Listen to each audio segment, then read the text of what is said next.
शिवसेना उद्धव बाळासाहेब ठाकरे पक्षातील खासदारांच्या फुटीनंतर पक्ष संघटना मजबूत करण्यासाठी पक्षप्रमुख उद्धव ठाकरे यांनी विदर्भ दौऱ्याला सुरुवात केली आहे। या दौऱ्याच्या निमित्तानं ते शुक्रवारी नागपूर विमानतळावर दाखल झाले। यावेळी शिवसैनिकांनी त्यांचे जल्लोषात स्वागत केलं। विमानतळ परिसर घोषणांनी, फुलांच्या माळ आणि भगव्या झेंड्यांनी दुमदुमून गेला होता। खासदारांच्या बंडानंतर विदर्भात पक्षाची ताकद पुन्हा उभी करण्यासाठी उद्धव ठाकरे यांनी हा दौरा हाती घेतल्याचं मानलं जात आहे।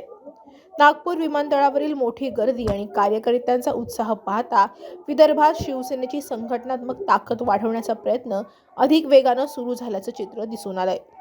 यावेळी विमानतळावर उद्धव ठाकरेंचं स्वागत करण्यासाठी आलेल्या शिवसैनिकांशी त्यांनी संवाद साधला। शिवसैनिकांना संबोधित करताना उद्धव ठाकरे यांनी विरोधकांवर अप्रत्यक्ष निशाणा साधलाय। उद्धव ठाकरे नेमकं काय म्हणाले ते पहा।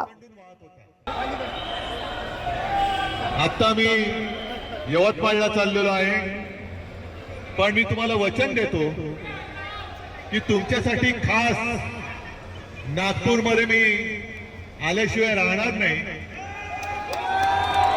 आणि आल्यानंतर मात्र एक व्यवस्थित शिवसैनिकांचा मेळावा घेऊ आणि नुसता मेळावाच नाही तर तुमच्यापैकी अनेक जण उपस्थित असतील।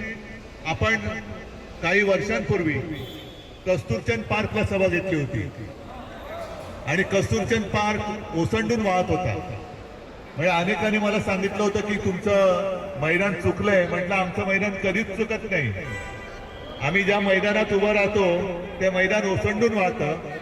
आता मला कल्पना नाही की तेवढं मोठं मैदान नागपूरमध्ये ह्या सरकारने शिल्लक ठेवले की नाही, पण जर का शिल्लक ठेवलं असेल तर मी त्या मैदानात येणार आणि त्या मैदानामध्ये पुन्हा एकदा त्या सभेची आठवण होईल अशी प्रचंड जाहीर सभा आपण येत्या काही दिवसात घेऊ।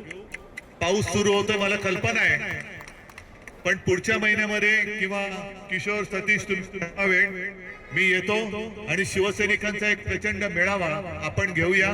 तुम्हाला सगळ्यांना मनापासून धन्यवाद देतो आणि तुमच्या या प्रेमामुळेच शिवसेना आहे, शिवसेना राहील आणि जे जे शिवसेनेच्या मुळावरती आले त्यांना संपवून टाकल्याशिवाय तुम्ही सगळे राहणार नाही हा विश्वास व्यक्त करतो।